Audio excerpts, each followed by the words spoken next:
cock again. I don't wanna be just friends again. Do you have a friend? Could you get in my bed? Gonna put it in your rear end again. I can't get you out my head, oh no, no. Am I the bad guy for having asked for your best friend? After all the things you said, I'm gonna make your family dead. Alright, the first one was way better. God damn, that first one we had was awesome. That was but we pretty were good, only too. doing audio tests. Actually, we didn't even do any audio tests, but we're looking good. I think we're the same as last week. Last episode, easily the worst episode. I'm still uploading it, so nobody would have listened to it yet. But we talked. It was kind of a. Man, I felt like it was kind of a doomer episode when I was listening back to it. Really? A little bit. I mean, Well, maybe it was how just so? How maybe it was so? just me because like, well, I You look kind of like a doomer right now I with was- with your hoodie and the all black and I've got my black mask, my black cloth mask, so I don't black really hoodie. I don't I'm all ninja'd out. what is why do you have this this overwhelming sense of dread kind of lingering over your entire mind? It's just it's the vibe. I'm just the vibes of the world right now. I feel like I'm just reflecting them. We've got So you're a mirror. war overseas. We've got spy planes, espionage, international Do you espionage. believe in all that? Do you believe that? Do you believe there are really Chinese spy balloons coming over here? I think the first one might have been. Do you hear about potential one being a Mylar balloon? Oh yeah, I think all the subsequent ones were just like military brass being like, "Look up there, get the satellites. What's going on? We're gonna shoot down every balloon we see," because they were shooting down weather balloons. and Fuck shit. the people in Ohio. We got to spend $400,000 on the missiles because the Chinese are gonna blah blah blah. Yeah, literally $400,000 stingers, and one of them missed. So that's just on the taxpayers. Is it easy to say that our military is a joke and we're a joke? Is it safe to say that the United States as a global hegemony and as an empire is just a complete fucking laughingstock in the eyes of the global elite? And we really just need to fucking just kill ourselves. I think it's safe to say that this ain't it, Chief. Like, we lost it. We lost the plot. We lost the... Why didn't we listen to Eisenhower and Rand Paul and Ron Paul? We look, you Dude, know, honestly, if Rand Paul was in front of me, I'd be on my knees sucking his cock right now, dude. I'm not even kidding, dude. That guy is the most base Chad there ever existed. Yeah, he's a bit performative. Yeah, but I mean, what's he done for you lately? I think the fact that he's questioning all these institutions about the vax mandates is pretty important. As performative and as stupid as it might be to some, I think the fact that we're negating herd immunity and previous infection creating antibodies, I think it's a question worth asking. And 2 years ago, you would have been called a conspiracy theorist and a laughingstock for saying these otherwise common sense ideals that we've known to be true for probably hundreds of years. Yes, with the COVID shit, I'm like, I don't care if it's performative or not. I want to know what the hell was going on over there. Yeah, did you see him grilling that John Hopkins director? He grilled her shit really well. What did he want to know? Basically everything I just said, and he's like, so why are we having these vax mandates when we've already had proof and evidence that previous viral infection is just as good as the COVID mandate? Now, this isn't an anti-vax rhetoric. This is just common sense rhetoric and choice rhetoric. Are you? And he asked her, "Are you pro-choice?" And she's like, Oh no! She's like, in certain circumstances, I'm like, oh man, dude. Oh god, the max vaxxers have to confront the same arguments now that get thrown at and I'm not an anti-vaxxer pro-lifers. by any stretch of the imagination. I've always been like, look, well, if you want to do what's good for you and do what's right by you, like that's fine. Like, but your views are if the consistent vaccine with is as efficacious as you claim it to be, then you have no worry in the world. Like, you shouldn't have any worry. Like, if it's as good as you think it is, then having someone not vaccinated shouldn't be a problem. But we know that's not the case. And look, I don't want to throw every... When I said, like, I want to know what was going on... I'm vaccinated, by the way, and I don't care if, like, you are or not. I never did. I was coerced, honestly. But do you... Like, I don't want to throw everyone under the bus. Like... I do. Like, in terms They're of, part like, of the problem. Well, I'm just saying, like, I know that I'm sure that there are people at the CDC and shit that, like, want the accurate information to get out, and they just want to do, like, good work. You don't think so? I can't with a straight face think that they matter too much. I'm just saying, like, I just find it to be kind of disheartening that everybody's now feeling a sense of confidence to say this now because it's a little more less heated than it was maybe say 2 years ago. But like 2 years ago, like me and you said this, like I don't feel like we've ever been like pro or anti anything. We've just always been like, well, just do what's right for you, dude. Like we don't really care. Like we'll be okay. We were anti-vax mandate and anti-lockdown pretty much for the whole way through. Yeah, we were pretty consistent about that. I mean, for the most part, like, but I feel like the right wing is like. Why are they the party of like pro-choice, medical mandates, and fucking environmentalism now? Like, why are they like? Why is this the party that I have to fucking look to? Because the now I'm not saying they're not doing it to score political points. I know they are like 120%. But why isn't anybody on the left wing saying like, "Hey, this shit that happened in Ohio is a fucking travesty, and we need to go down there and help them"? And then I keep seeing them people like these left wingers go like, "Oh, well, you know, you guys are always against government handouts." Like, motherfucker, we pay for this shit. Like, okay, like, yeah, the money that we fucking got stolen from us, yeah, we want to be used to fucking help the people who are middle class America, dude. Go fuck yourself with that fucking argument. It makes zero sense. Well, look, we're sending $1 trillion aid packages to Ukraine. Paying their fucking pensions, dude. Sending fucking warplanes, dude. I've always been the same. This is what pisses me the fuck off the most, dude. Like, I've always been anti-war. I've always been against foreign wars. Like, I'm like, you know, I don't know. I think all wars are fucking crimes. I think the fact that the government has the sanction on violence has always been fucking criminal, in my opinion. I've never been for the fucking war in Iraq. I've never been for the war in Vietnam. I've never been for the war in fucking Afghanistan, Syria, the war in Germany. Honestly, we probably could have been... I think the Soviets would have figured that one out. Whatever. I don't care.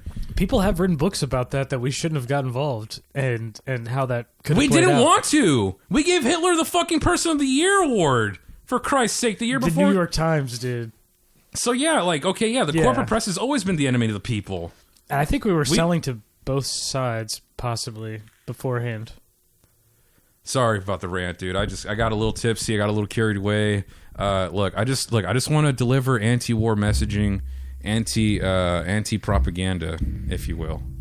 I just think we'd be better off if everybody... Why should we be anti-war, Vince? Why shouldn't America... Because murdering is wrong, period. But what if it's not murder? What if it's justified killing? You don't think that there's justified killing? I don't think giving money to oligarchs is ever justified. I'm talking about war, though. Is war ever justified? Look, if me and you had to defend our borders, and it's still wrong. I still think if I was in a self-defense situation, I had to kill somebody, I would still say that's a wrong, but I would say it was justified. But you weren't wrong; they were wrong. I killed somebody. You know, it's like that's still wrong. It's bad. I mean, it's still wrong, but I mean, it's either you or me, and I choose me every time. Well, maybe that's what America's doing. Can you for a second? I'm trying, but because stop trying to spin this in a way that makes the American hegemony seem like they're good, decent people. I'm trying to give you opportunities to spread your anti-war messaging. Sure. Why should America not help other countries become democratic? And first off, I don't believe in democratic. I don't believe in democratic institutions. Period. You know this already, dude. Okay, you know what? Okay, you are a true right winger because the new marker for right wing. This is all that you need to be. Freedom. This, I'll tell you right now. This is the only thing that designates right wing versus left wing. Now, well, no, not even just right wing. Okay. Are you anti-establishment? 100%. Anything. 100%. That's what I'm saying. You don't even know what I'm saying. What establishment I'm talking about? What establishment are you talking about? Any establishment? No. Well, okay. So what I'm saying, yeah, basically almost any institution, because like the right now is against corporations. They're skeptical. Billionaires, they're skeptical. But the government, why is the right wing? The CDC. Why is the right wing now the party against big pharma? The military. The military? No, I don't think so. They're skeptical. Yes, it's right-wingers that are the ones that are like, oh, this is a conspiracy. This is a false flag. This is blah, blah, blah. You know what I'm saying? Like, it's not a Chinese I don't balloon. even think it's like right-wing versus aliens. left-wing. I think it's skepticism versus complete bootlickers. That's the divide. It's establishment versus anti-establishment. Because even some certain right-wingers still black to blue, and I just think they're bootlickers. This divide is even on the... This is where the right-wing civil war will actually happen, where you've got establishment types like Ben Shapiro that want to that they do believe in these institutions. But the way that they justify it is in their mind they are reformers. They believe that the universities can be changed, the corporate interest businesses can be changed. But the CDC can be made better too, though. They're just like the CDC can be made like better. I only believe in these institutions if we're in power. Basically, that's what it comes down to. Right. You know what I mean? Which Basically. I'm still against that too. Like I'm like I don't want any of you people and to control any. I don't want these institutions. Period. Because I don't want any sort of sociopathic fucking sycophant to extend his rule on the unlearned masses. So I think these institutions, period, are just better off being destroyed and razed to the ground. And that's this because I don't think anybody. It's like the Ring. It's like the Ring of Lord of the Rings. It's like no one can be trusted with this. I don't care if you're a fucking Hobbit or fucking Sauron. Like you're corruptible just as much as anybody else is, and so this ring must be destroyed.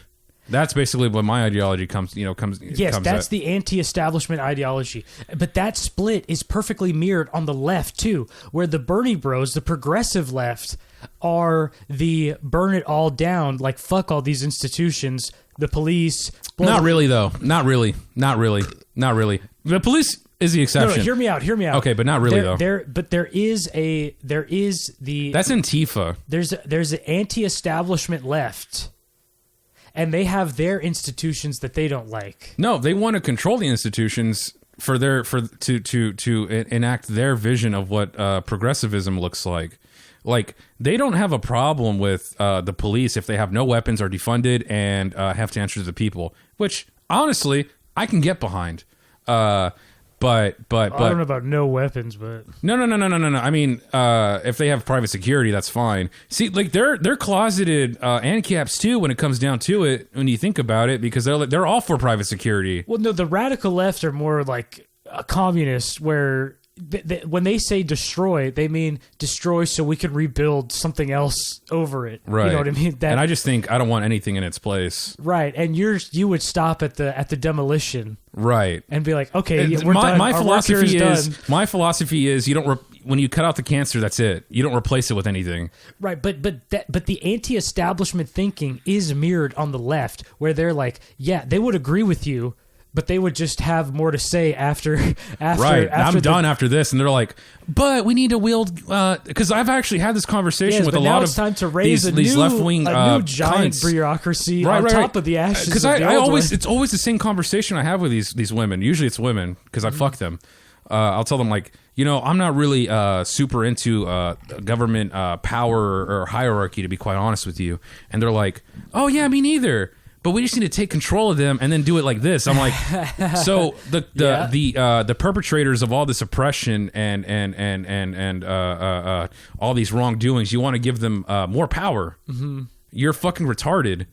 It's like, you know what I mean? It makes zero sense to me. It's the tools are tainted. Like, we don't give them enough money. Like, yeah, we do. We give them way more than they're fucking worth, quite honestly. But that's a conversation for a different day. Go ahead and call me a right-wing conservative cuck all you want. I think this is the divide. So there's moderates on the left and the right that are like, I would say, establishment. That's sort of the center. It's not. It crosses boundaries. So it's like It's your Ben Shapiro's, but also your Anderson Coopers are both sort of nominally pro-establishment. You know, 100%. Your Bill Mayers. Yes. These guys. And even, have you heard him talk on the Joe Rogan podcast? It's hard to imagine this guy being a left winger because he's like, did you hear what he was like? This is what kind of tipped me off a little bit. He started like kind of deriding Joe Rogan's tattoos. I was like, what? Like, you're supposed to be like this leftist guy. Like, why are you like so against him having tattoos on his body? Like, that sounds like a total fucking conservative talking point. You know what I mean? Yes, because the pre-2000s leftists was it was more open. The left wing was a more big tent place where you did have like pull up your pants style Democrats. You know what I mean? The Blue Dogs. Yes, your Bill Clinton fans. You know. Your old, young Joe Bidens. They were blue collar, pro life Democrats. You know, it was more open back then. And he's from that era where you could be like a pull up your pants, don't have tattoos, but you know, I like unions. You need them. You better join them. Pay your dues because you know. That's how you're going to be able to. I'm keep not even welding. anti-union, bro. Like if a coalition of people want to unionize, that's fine. But I also think the corporation has the right to say, "Go fuck yourself," and hire people who aren't unionized. You know what I mean? I just think Yeah. I'm like the ultimate choice guy, where it's like, yeah, you could do whatever you want, but like you're not obligated to be hired by any organization. Period. You know what I mean? Mm-hmm. Like you're not owed anything. Do you remember there was like Bernie Bros that went to the Trump camp and because they had these extremely similar policies. They were the anti-establishment candidates. Yeah. And honestly, I don't know who's right. I mean, in terms of what's like of the possible options. I'm not so sure Trump can be trusted though. Of the possible options, what would be better? Like, is it more likely that we could defund universities? God, could we get that hashtag going? I think we should. Just sunset all public universities. Well, they're not really public, really. They're private. They're private institutions. But do they get any sort of government funding? No. Harvard, Yale, really? Stanford, these are public universities. MIT. So why do they cost an arm and a fucking leg? Because it's a scam? Because of their I mean, like that. Just because they're publicly funded, or doesn't all mean these they're legacy institutions really just scams? Because I can't imagine any education be worthy of $100,000 a year, and they've only gotten more expensive. The real education that you get is in getting indoctrinated into the upper class. So it's more about value. It's about you're learning manners. You're learning the manners. Well, of the I always upper thought class. the value derived from these institutions was the fact that you're around like-minded individuals that kind of mingle with certain circles, and so you're more inclined or better placed to make it into whatever job market you're trying to make it to. Do you know what I mean? Well, I mean that is one of the one of the value. But adds I think that's the only. But I'm saying that's the only value. Well, are you talking about networking for getting a job? Essentially, yeah. Like I'm saying, that's the only thing that you really get, because I can't imagine that is a real thing. Like A&M, like has a huge alumni network for getting people jobs, engineering jobs and stuff. Where they reach out to alumni to see if they want a new graduate, if they want to hire a new graduate. You know what I mean? Mm-hmm. Like that kind of shit. And of course, Harvard and Yale and I'm sure all the big ones have. But I mean, I'm not networks. even like that even hardcore against these institutions, because I do think some of them, and this is going to sound really bootlickerish coming out of my mouth, but I do think some of them actually do provide some value, like these oncology wings of like U of H, for instance. Mm-hmm. Like we have like one of the best oncology platforms in the country. Yeah. It's fantastic, and I do think, to me, that does have like some merit and value. But like these worthless like gender studies, like they basically propagate themselves by hiring more teachers, but there's no applicable job in the real world market. You know what I mean? Like they're basically just teaching. They're basically teaching students to be other gender studies teachers. You know what I mean? Because that's the only actual job they could possibly get. Yeah, you know what I mean? Humanities degrees are kind of a scam because it's like there's never going to be enough positions. If one teacher is teaching, 100 students, there's not going to be 100 teaching positions whenever they graduate. You know what I mean? Right. So it's just not possible. I know. It is basically scam, but I mean, but it's just kind of like it just keeps itself propagating. You know what I mean? Yes, it's like, and the cost of the staff, like the faculty, just keeps growing. Where you just keep having more departments to help manage teachers and students and stuff. It's basically subsidizing itself. Yeah, and they have to keep hiring people to keep justifying like their endowments going up every year. It's ridiculous. The money that they get from the government. And I can't imagine that doesn't have any effect on other departments in these scholastic institutions. You know what I mean? Like I can't imagine that makes going to like a STEM program cheaper. You know what I mean? If you have to hire more staff. It can't. I mean, and really education should be going down, the cost of it, because it's not like it's not like the means to educate people has gotten harder. It's gotten easier. Right. And this new technologies should have brought the cost of education down by now to the lowest it's ever been. Yes, it should be cheap. Degrees should be cheaper than ever. But and granted, the ones that matter are they like welding, plumbing, electrical engineering, like these. Like you can be a journeyman basically. You don't even really need to go to school for this stuff. You can be an apprentice. Some of it you need to, but it's not like a 4-year degree. It's a 2-year degree at most. Well, maybe. Yeah, like welding and stuff is like 2 years. Electrician. So that's kind of why I kind of fucks with Carrie Lake a bit when she's talking about like, hey, you know what? If these kids like at 16 want to like go to like a vocational school instead of like going to like 11th and 12th grade, it's like, well, why not? It's like, they'll make like $100,000 a year coming out and not being fucking indebted to like these local colleges for like, the first 2 years of their degree. Yeah. I'm like, wow, that actually makes a fucking lick of sense. I'm not for like indoctrinating kids and like, oh, you have to be this and that, but like giving them the option and the choice to like maybe make something of themselves, especially poorer children. It's like, why not? I never understood why people fucking hated on Carrie Lake so bad. She really should be the governor of Arizona, to be quite honest with you. She lost, huh? Or was it stolen? No, I was stolen, dude. Of course. I'm sorry. Like I'm not gonna. The fact that you had Katie Hobbs overseeing the entire thing, it's like, I don't know. That's kind of fucking stupid. You know what I mean? Mm-hmm. And the fact that these machines were purposely, like some of these votes that were casted were purposely printed on the incorrect format so they wouldn't be read by the machines. Like, no, what the fuck? Like, how is it not like a fucking red flag, dude? I'm sorry, dude. That entire election was illegitimate as far as I can tell. I don't trust it. Dude, and the length of it, how does it take that long? It took like almost a month to get all of them fucking casted in.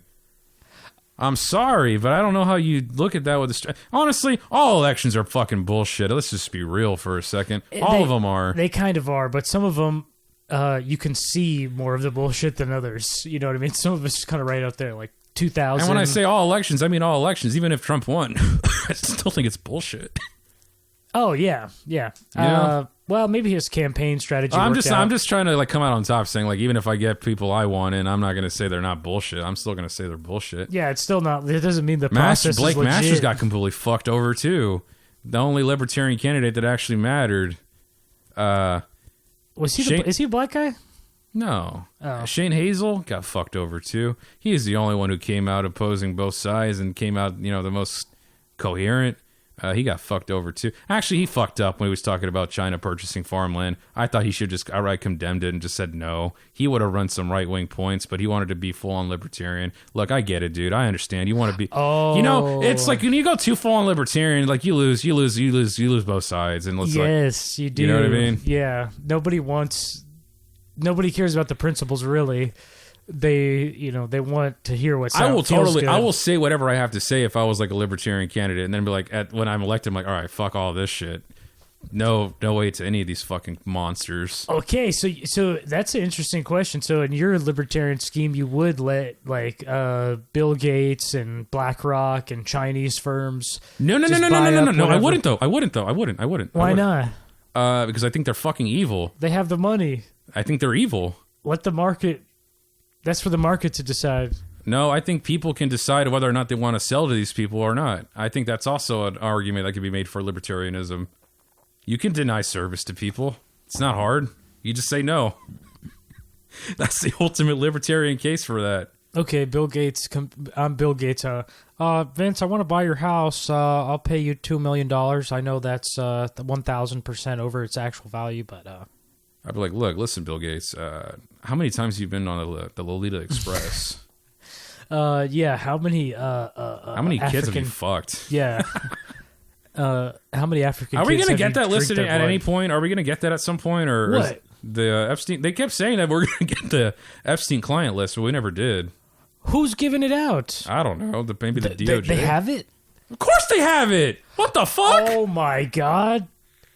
Well, dude, Epstein is the sign of our times, where it's just like everybody knows that this whole situation is fucked up. Everybody knows there's a giant cover up happening, and nobody is cares. Like demanding answers from anybody. You know what I mean? I am. I want answers. But there's not like a journalist that will ask, like, you know, an FBI. They head. actually turned their, you know this, they turned their cheek when they got the story the first time. Oh yeah, and they knew about him the entire time. I mean, it's not like journalists. It wasn't a big secret since 2011, the Florida conviction. Yeah. So yeah. I mean, journalists had plenty of opportunities to find out about this guy. I think anybody masquerading as a journalist now really just needs to just stop and just get out of the game, dude. Honestly, they're evil. They're terrible people. Yeah. I mean, Tim Cass can go to hell. What? Yeah, but he's anti-establishment. No, dude. He's not.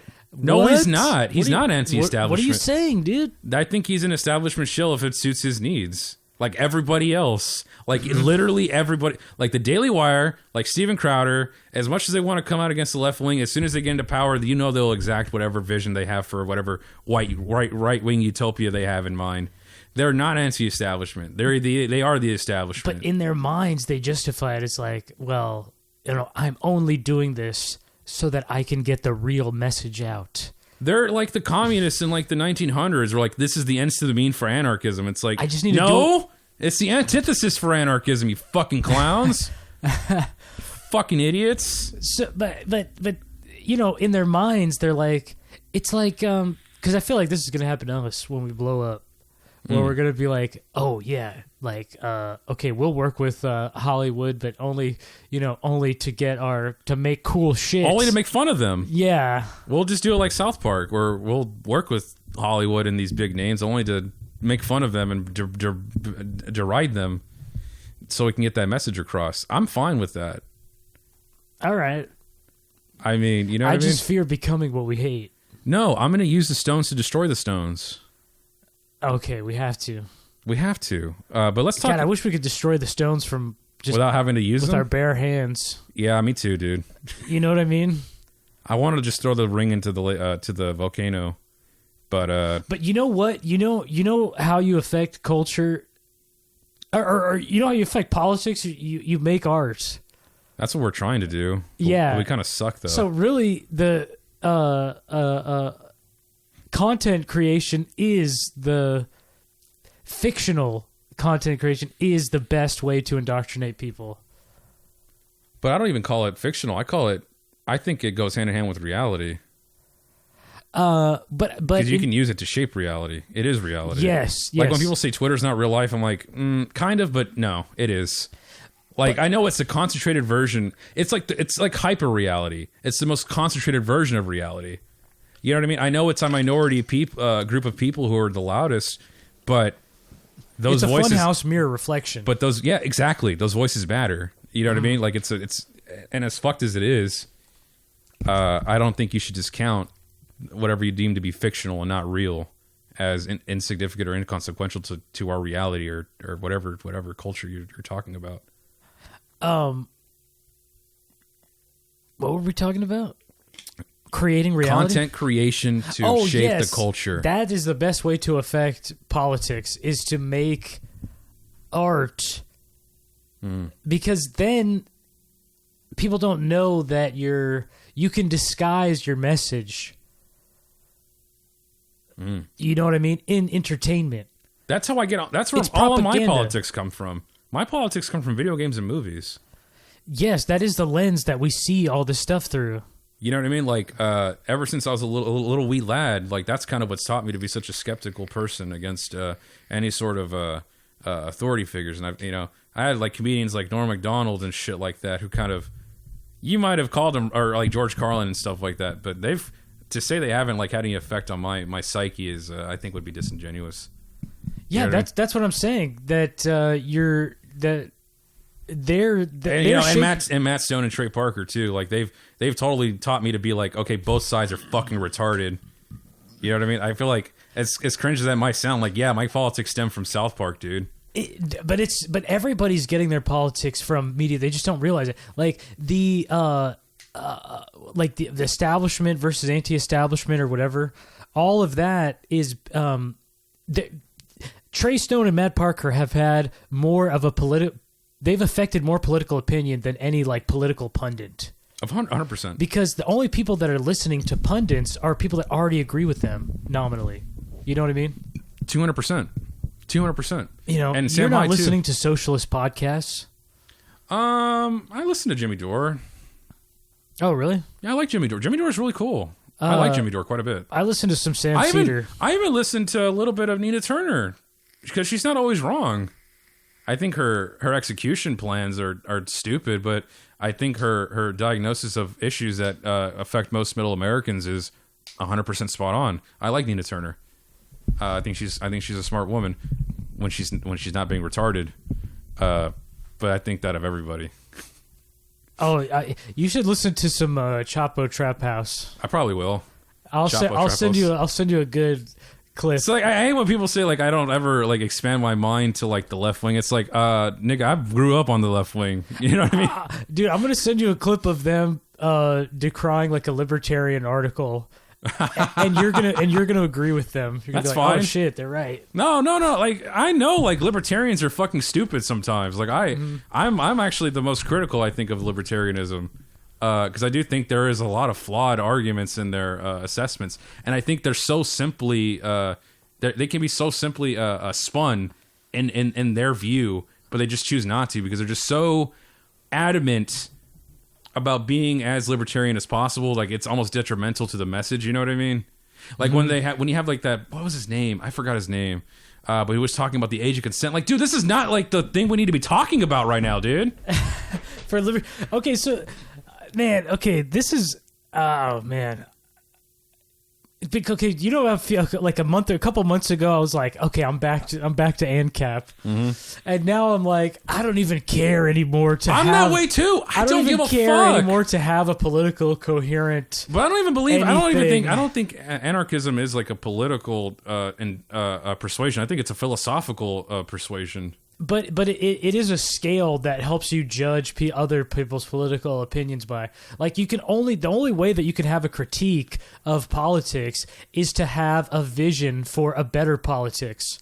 Yeah, that's true. You see what I'm saying? No, 100%. I agree. And you're saying, wow, this is fucked up because it could be like this. You know what I mean? But like even I'll jump on the fucking Medicaid bandwagon or like the universal healthcare bandwagon if you had to ask me like, hey Vince, would you rather send $100 billion to Ukraine or $50 billion to fund universal healthcare? I'm like, well, yeah, healthcare, 100%. I don't give a fuck about Ukraine. I don't want to start another proxy war. I'd rather have fucking everybody taken care of here at home than these fucking oligarchs in Russia and Ukraine. I don't give a fuck. You know what I mean? It's like, oh, would I rather save more lives or kill more lives? That's a tough question. It's pretty easy. And any libertarian saying otherwise is just so full of shit, dude. I'm sorry. Like there is a scale of like the least evil, and like I'm sorry, but I think universal basic healthcare or income is less evil than funding another fucking proxy war on another side of the fucking world. Like it's a no-brainer for me.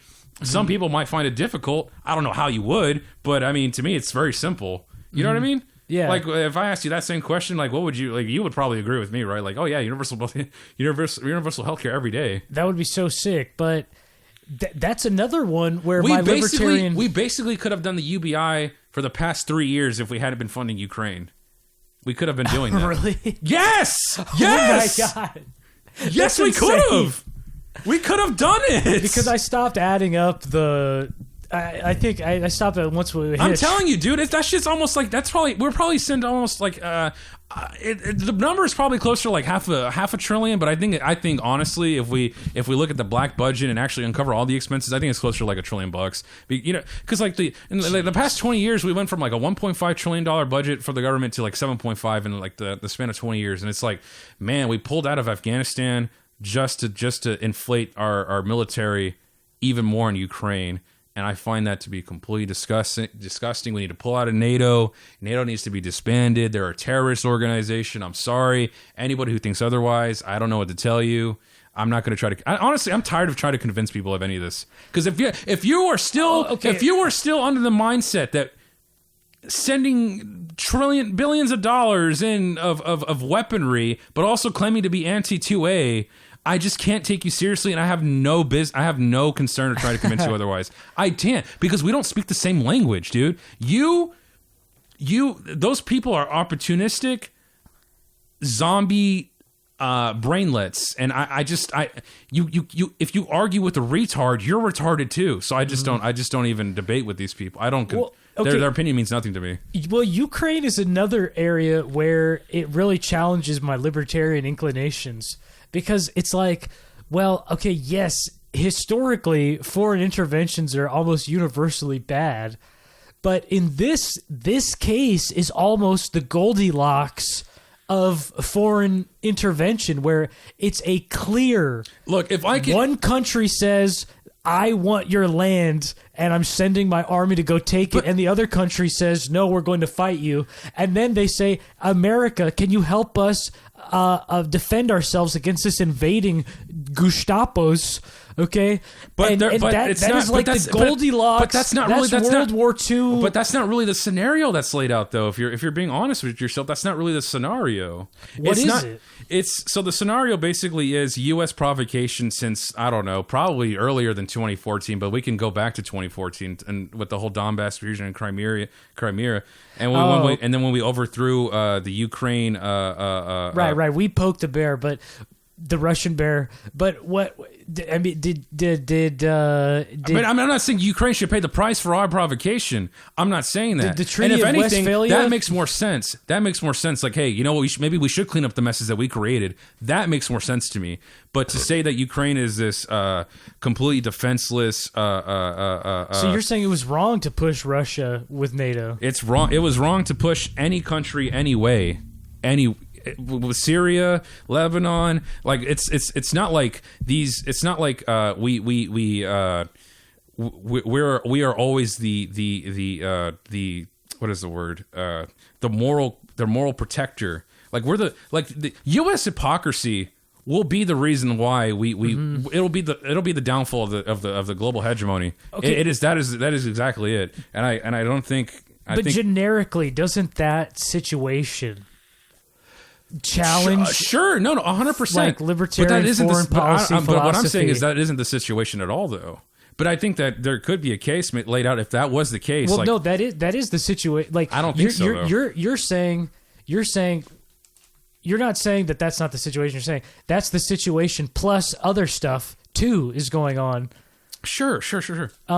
Well, you're saying, well, no, how we got to this situation matters, which I agree it does, but that doesn't change the fact that that happened. Russia is trying to invade Ukraine, and so now that we're here, do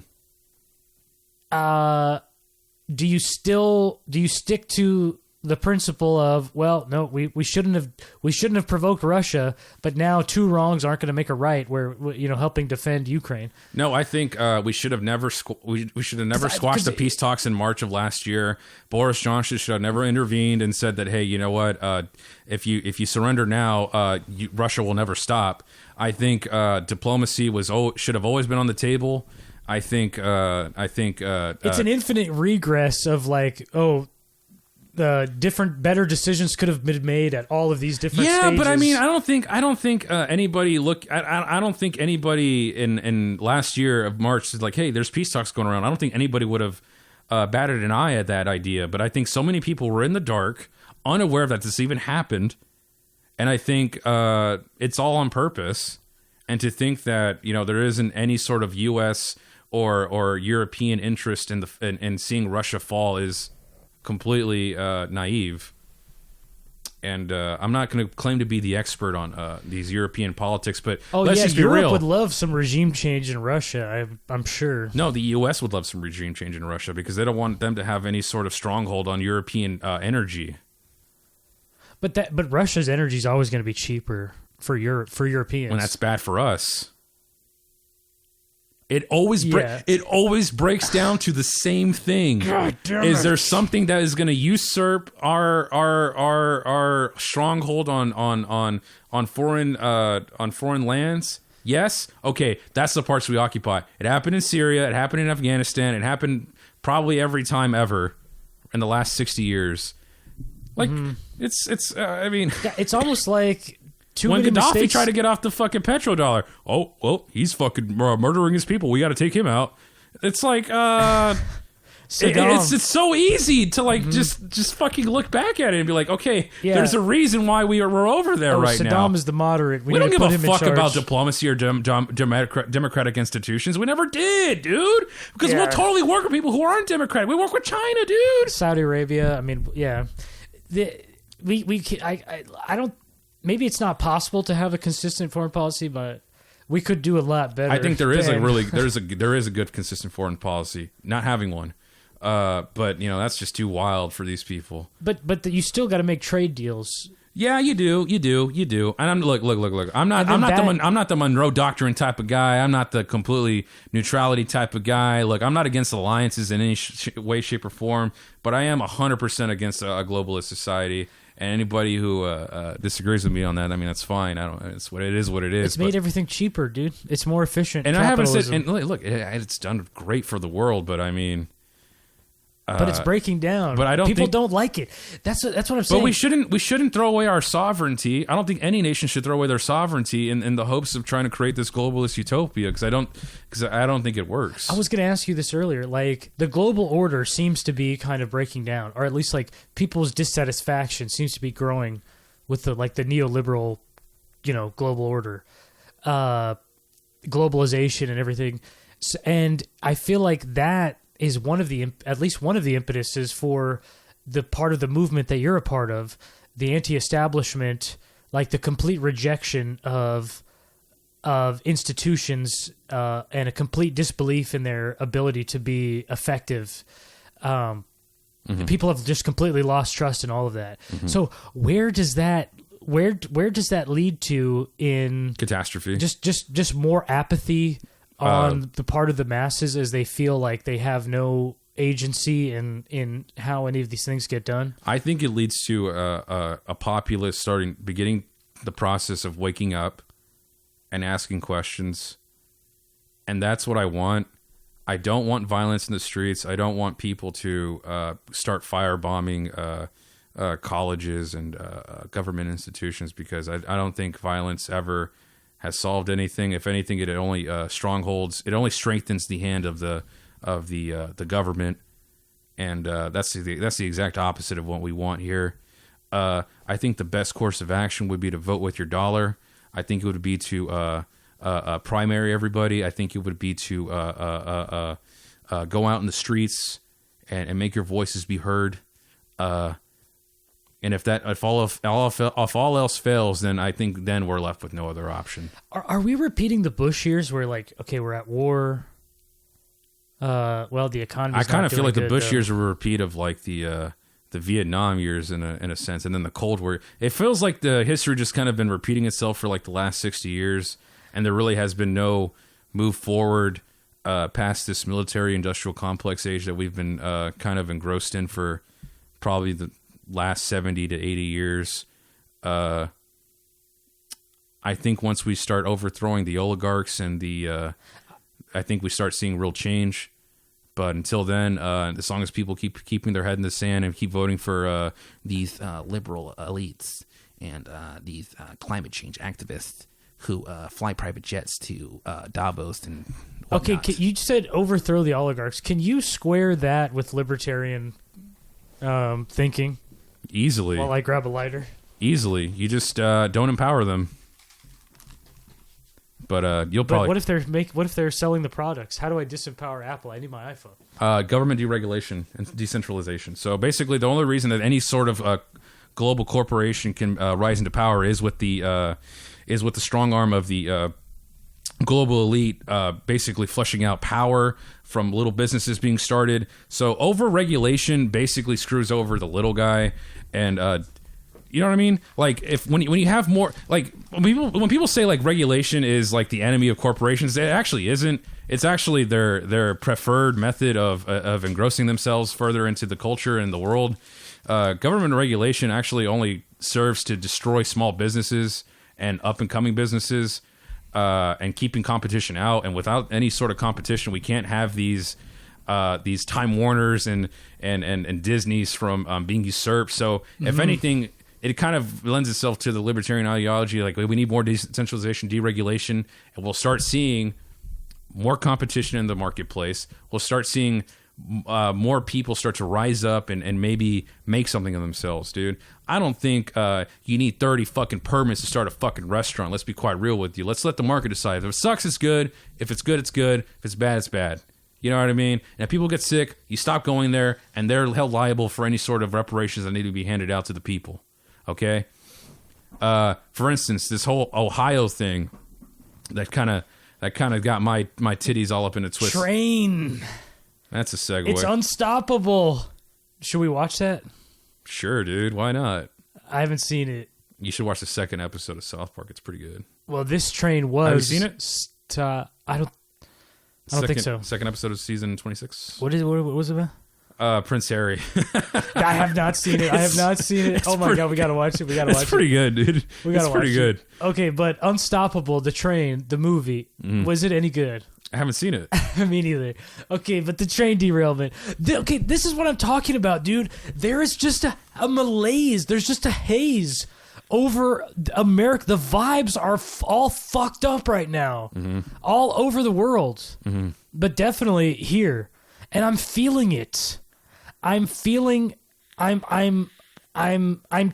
it. I feel like I'm getting it from somewhere outside of me. But it's not outside of you, bro. It's in you.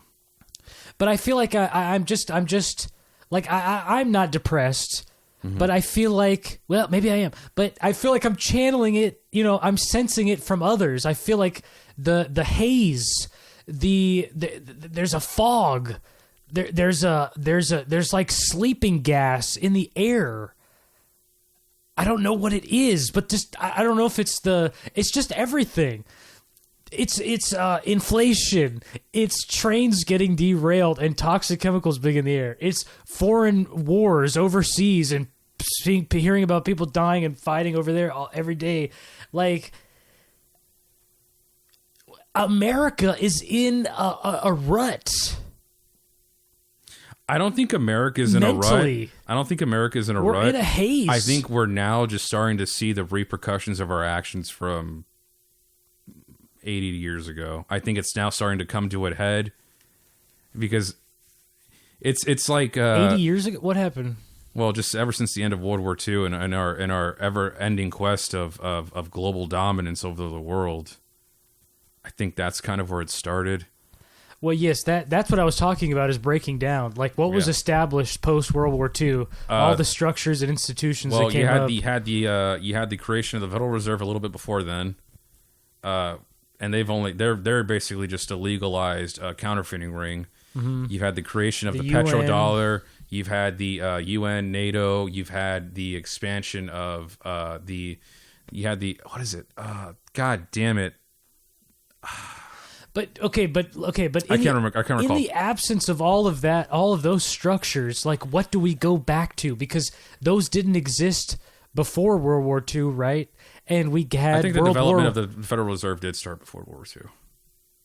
I think it was like 37. Now, I could be wrong, so someone will correct me. Yeah, I don't. Well, no. Jackson, there was a national bank. But he destroyed them. Yeah. Oh, Jackson was the most. Jackson knew the evils of a centralized banking system. He knew how fucked it would be, and he might have been a racist, fucking genocidal maniac. I don't think he knew. I think he had his own specific interests that led him to not liking I judge a fruit by I judge a tree by its fruit. Right. He did something that you like. That's why he was right. He was right. But I don't think it was out of foresight.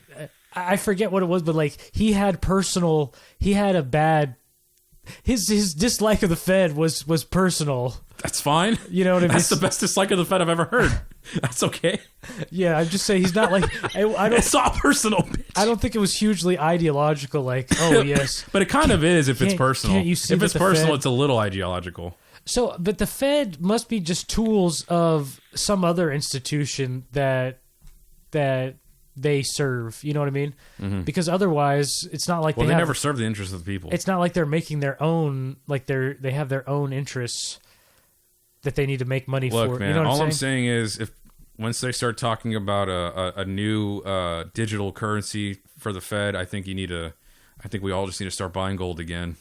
As a matter of fact, if I had the income right now, I would be purchasing a lot of gold. I actually wanted to. For some reason, when I'm rich, I want to get like a treasure chest of gold and silver and just have a bunch of gold coins. Yes, and slowly fill it up with gold coins. Yeah, of various. Because I feel like my money is worthless. I mean, it probably always has been, but yeah. But it's so crazy how every single. I was thinking about what if you did like what if there was like 1 gram gold coins that was like a penny, you know, a 5 gram. Honestly, I think the metals that the money is made of is probably worth more than, you know, for a minute they were talking about disbanding and discontinuing the penny because they cost more than they're worth. They do. It costs like a penny 6. Right. So like I was like, man, honestly, I might just collect all these I have like a whole bunch of change. I'm just going to see if I can melt that down for the metals. It's illegal, but yeah, you can. I don't give a fuck what's illegal. But I think it's too different because I think only the outside is copper and the inside is some way cheaper metal. Yeah, whatever. I don't give a fuck. But that's enough of them and it's fine. Yeah. But I just, you know, man, I kind of share that feeling of apathy too, but at the end of the day, we still have to keep fighting with the memes. The memes are what's going to set the world straight, and it will look catastrophical for a while. A generation or two will have to suffer, and you know what? That's fine. Mm-hmm. I think suffering builds better times. It's just a cycle, man. It really is. It really is, because we've had, quote unquote, 20 years of peace, maybe? I mean, on our end, we've had peace. The U.S. has known peace. In terms of... Just domestic peace. There really was no political... Oh, yeah, Pearl Harbor, or 9/11, and then, yeah, those are like the only two. Right, but I think that has sown the seeds of weak, pathetic excuses for individuals that I've ever seen. I've never been more disgusted with the people I've met than just recently, because everybody I not know personally, but just have seen or met or talked to, I'm not gonna lie, dude. They disgust me. They make me feel repulsed, and if I feel like if I call someone a degen, you really are a degen, because I am fucking disgusting as a human being. I'm not perfect, but if I'm maybe you're just judgmental. That's fine too. I'm totally okay with wearing that badge. Because it's true. But I mean, I'm not alone. I'm not the only person who's judgmental. Every person's judgmental. And if you think otherwise, you're a fucking lying piece of shit. At least I'm honest with my... So you just think that like the quality of people has degenerated? 100%. Yeah. 200%. In your lifetime? Mm-hmm. Right. Because they don't stand for anything. They stand for nothing, and they stand for nothing and fall for everything. What do you want them to stand for? Like truth and justice? Anything! Anything at all. Have an opinion. I don't care if it's against what I believe in, but believe in something, dude. They don't believe in anything. They're just fucking postmodern, nihilistic fucking pieces of shit. And I'm sorry, I can't abide by it, dude. I'm not with that train of thought, dude. I think you're fucking degenerative toward the entire culture, and you're just gonna fucking murder everybody. Hypothetically speaking. or metaphorically speaking. But not really, though. Not really. I mean, so they do believe in something. They don't. They believe in nothing. All right. All they know is what makes me happy and how do I do that. And to me, that's the wrong way of living, in my opinion. Because you're only going to know short-term dopamine fixation and not actual meaning. Now, call me whatever you want about that, but I mean, if you want to make your life as easy as possible, then you're just a fucking pussy. If you're never challenging yourself in any way, if you avoid challenge or any sort of obstacle, I'm not saying go live under a fucking bridge. I'm not saying you have to go out and fucking go picket for some faggoty fucking thing you want. I'm just saying, like, if you see something that might challenge you in any way, then go do it. Like you want me, people to start a business. Sure, why not? That'd be cool. Or work out. Sure. Or read a book. Yeah.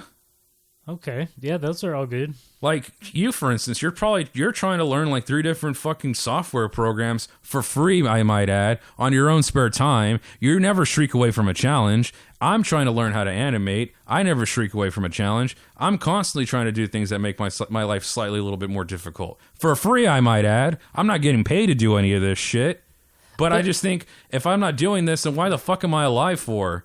To just subsist off of bullshit for the rest of my life? Sorry, that's not really living to me, buddy. But if, hey, you know what? Hey, if you just like smoking pot all day, jacking off and whatever, and eating fast food, who am I to judge, right? I'm not much better. I do that myself, but in moderation. But hey, if that's all there is to living for you, I'm sorry, but that's kind of sad. And I just don't see how that's a wrong thought.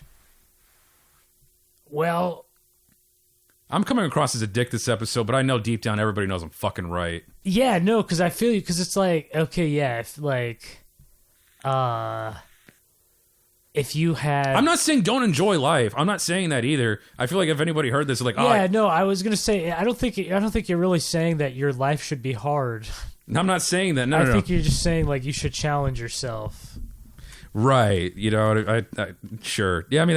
to achieve something. Anything. Right. Anything. It's not about, like, how difficult your life is, really.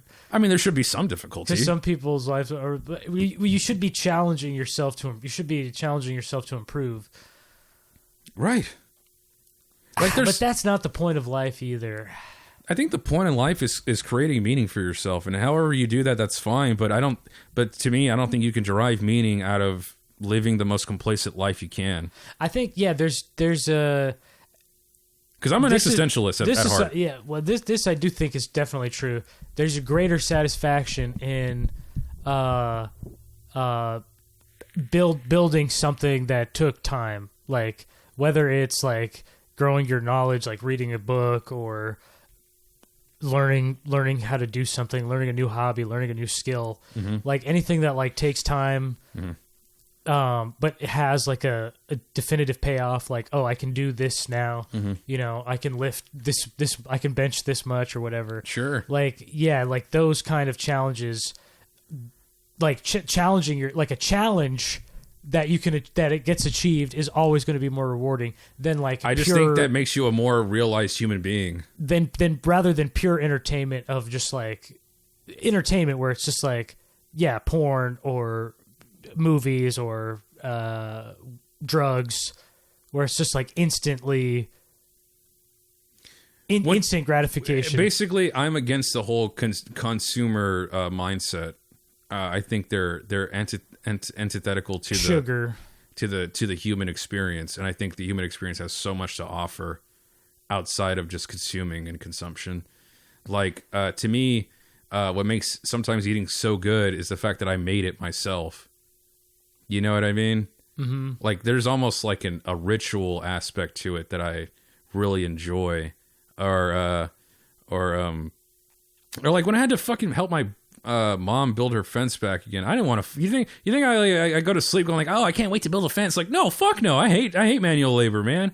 But now I feel like I'm a more well-rounded individual. Hey, you know what? Hey, if I need a fucking fence put in my house, I know how to do it now.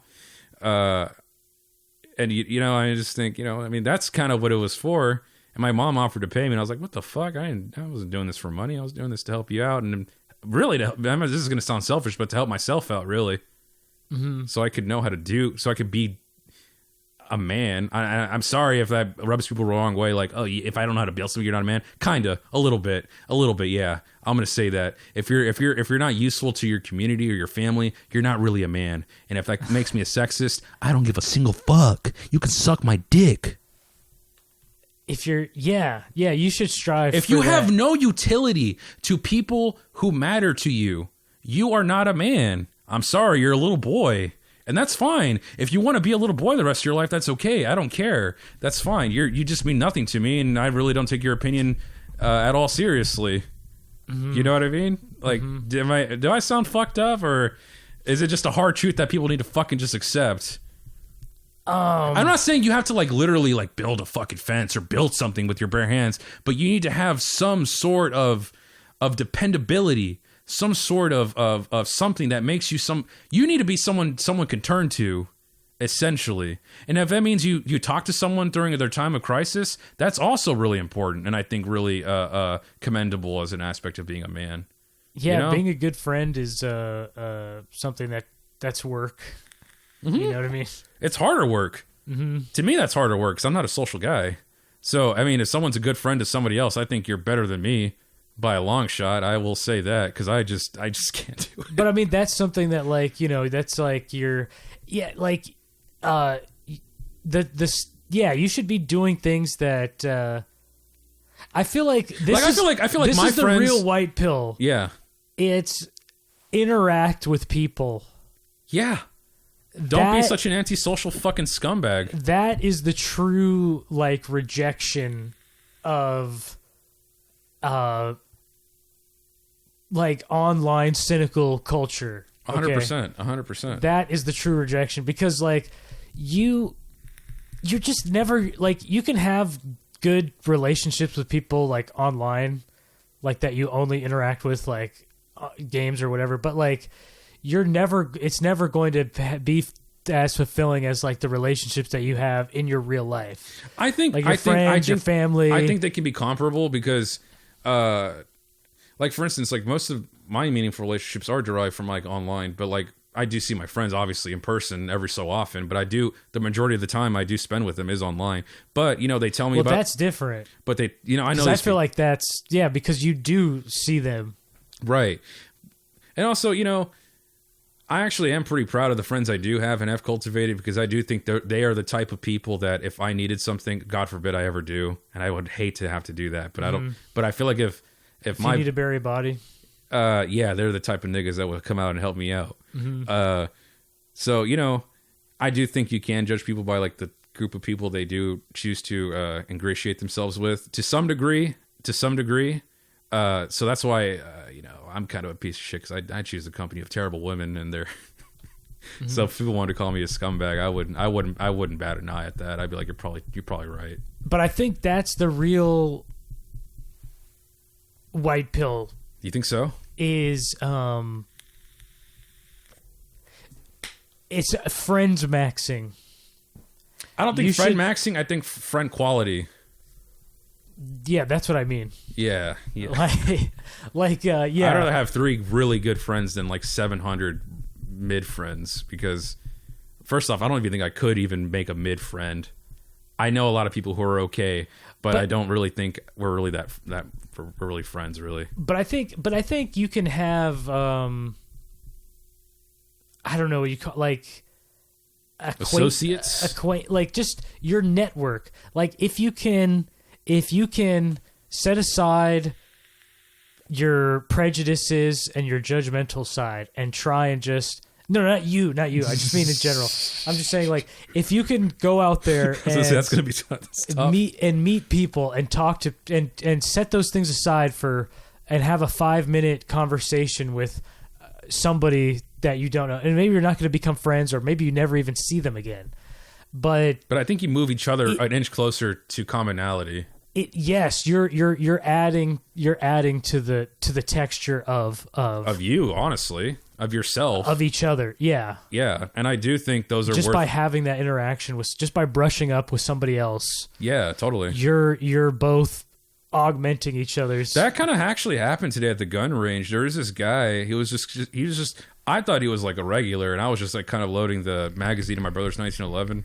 It was my first time, and he came up to me. And I was like, oh, fuck, he's going to tell me I'm doing something wrong or I'm fucking up or something. Mm-hmm. And he's like, hey, bro, can you show me how to, like, put this ammunition into this magazine? I was like, oh, honestly, dude, this is my first time, too, dude. But my brother knows a thing or two. He's been here before. And he showed him, and then, like, oh, okay, cool. We kind of made, like, a cool little interaction. We came together and just kind of helped each other out a little bit. And, you know, now that guy's a little better off. Now he knows how to shoot a gun a little bit better. And I thought, hey, that didn't fucking hurt. You know what I mean? Like, because I don't really like talking to people in public if I don't have to, but... Honestly, me neither, but it's something that I realized that my dad used to do.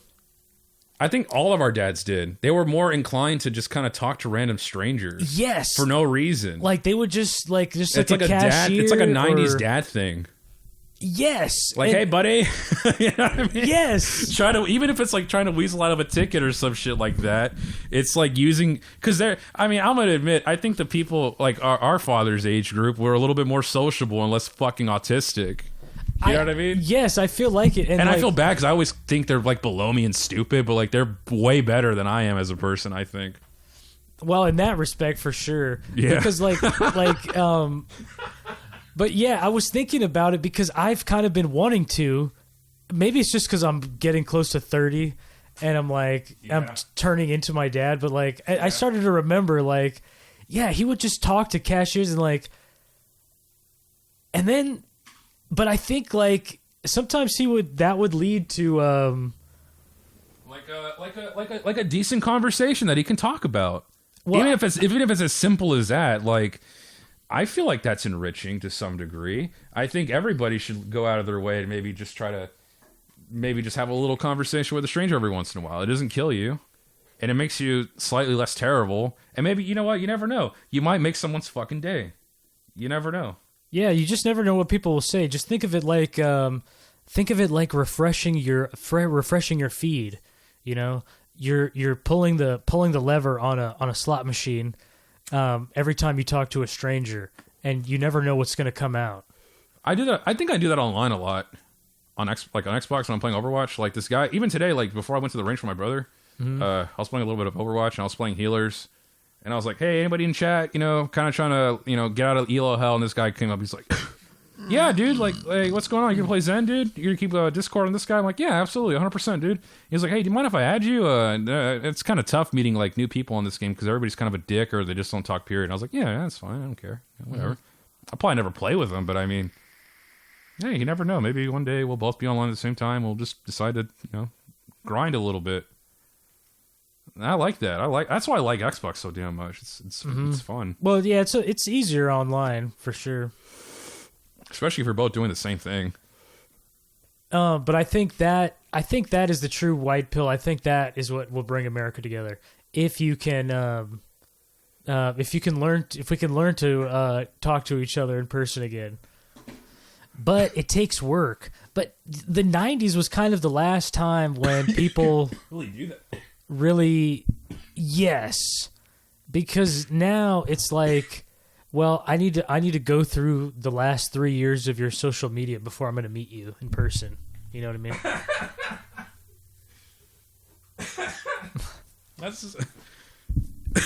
That's true. I need to see what you're about before I talk to you. I get scared. If a woman ever asks me to follow my Twitter, I'm just like, I don't have one. Don't you worry. Lie. I just don't have one. Well, they're just not going to understand. They're just not going to understand what I'm really about. They're not going to get it, dude.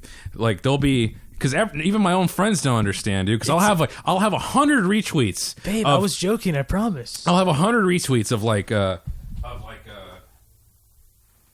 art, video games, comedians, or things that I actually genuinely enjoy.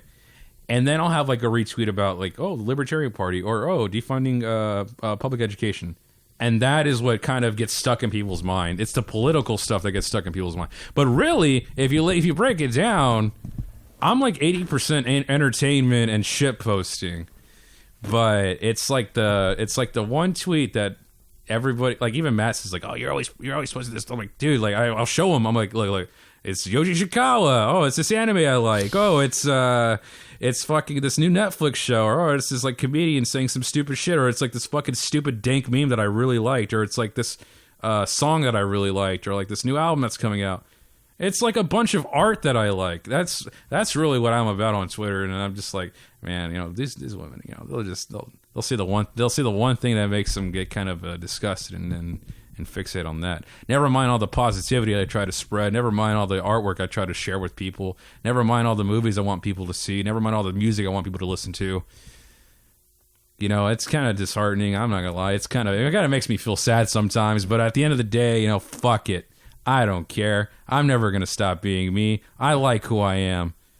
I really do. And I just think it's just the world that we live in. I just think if people were more unabashedly themselves, I would respect a lot more people more. But the fact that I know a lot of people like, let's be real, a lot of people genuinely fucking hate themselves, dude. Like they really do, and I think that's really sad. I really do, because you should never hate yourself. Because you hate yourself, man, you'll never know what real love is. And I think, damn, I'm sorry, man. But Preach, dude. But do you think? Am I wrong to think that most people don't hate themselves? I think a lot of people lie to themselves when they say they don't hate themselves. No, that's the only thing that explains, you know, some of the behavior. The narcissistic Machiavellian tendencies that people spread online. I mean, yes, they must. I don't hate myself. It's taken me a long time to do that, man. That's a process, dude.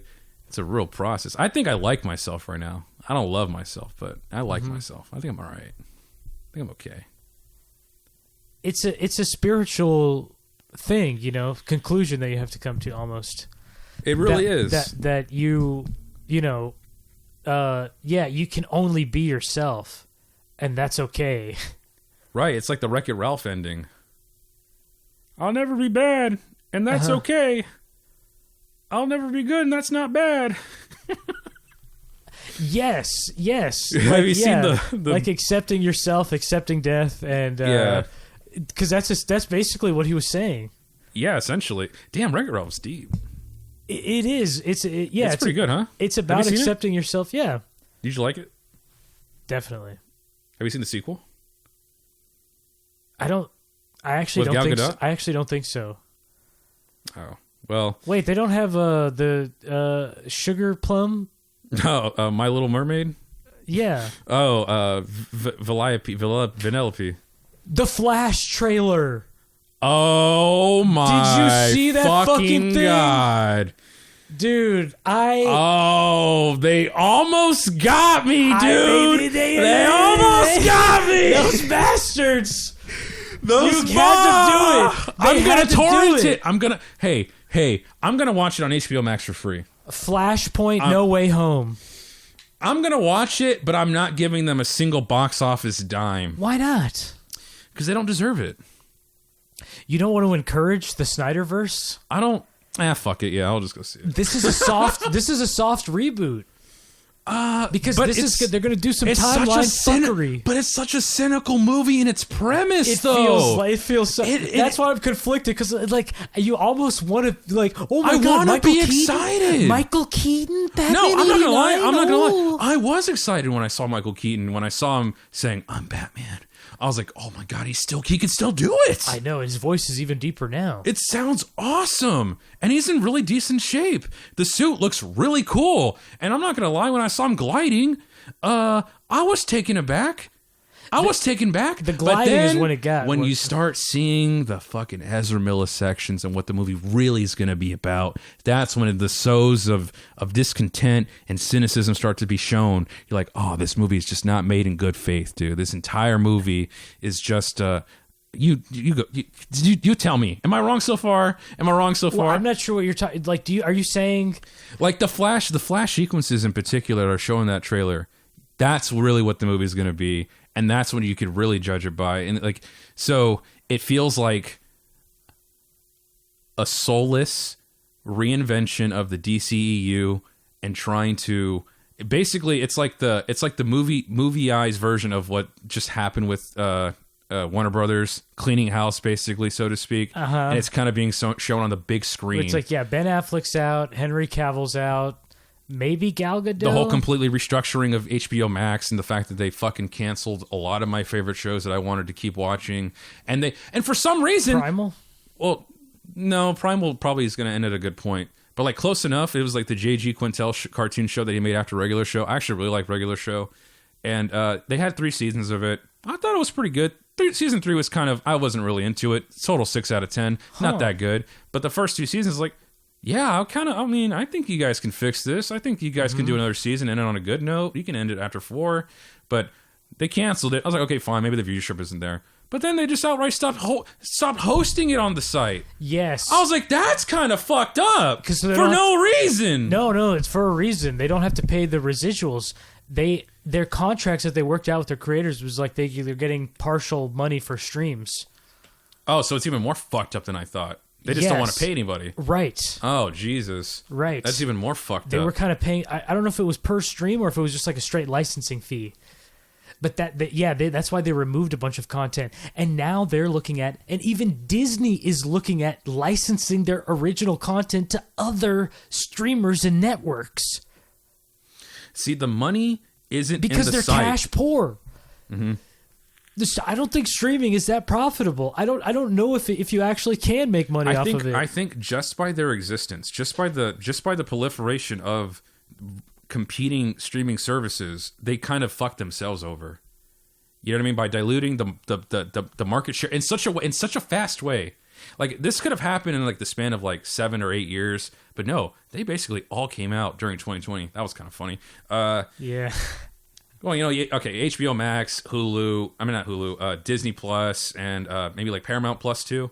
That's 3 in the span of a year is insane, dude. Especially when like the top competitors are only like 3 already. You know what I mean? So literally doubling the. There's a finite number of money being poured into streaming, and you're just cutting pieces of the pie. Right. There's only so much money that people are willing to spend on streaming services. Exactly. And then with inflation, people aren't going to shell out more money. That tightens up the market even more. But see, Disney blew past all of their subscription goals. Like within like 1 year, they blew past like their 3-year and 5-year goal. Or some shit. Yes, they had like 10 million within the first like month, and then they had like 60 million within like the first. Like, it's insane. Global subscribers, and I think they're at 90 million now. They're not losing? I thought they were losing some for a minute. I'm sure they have. I'm sure it's gone up and down now, but still, like their initial rise was insane. And even now, they basically own the market share of streaming platforms before they even entered it. They're putting Andor on ABC. They're looking at licensing some of their movies and stuff to like Netflix or other streamers and shit. I think so. It's insane. I think Sony might be the studio now in the best position to be financially profitable because they have IP. But they've worked out all these contracts with the streaming platforms to license their shit out, you know? Yeah, they're like, you know what? We don't need another hosting. So you guys can bite the bullet on the hosting part, and we'll just get our content out, and you guys just pay us. Their customer is the streaming platforms. Mm-hmm. They're selling to them. They're marketing to them. Yes, exactly. It's brilliant. Yeah, it's basically like Fortnite. It's like we're not really servicing like the low tier consumer who only plays this game for free. We're targeting the whales who give us like hundreds of dollars a week for this game. And that might be the model for a rising studio.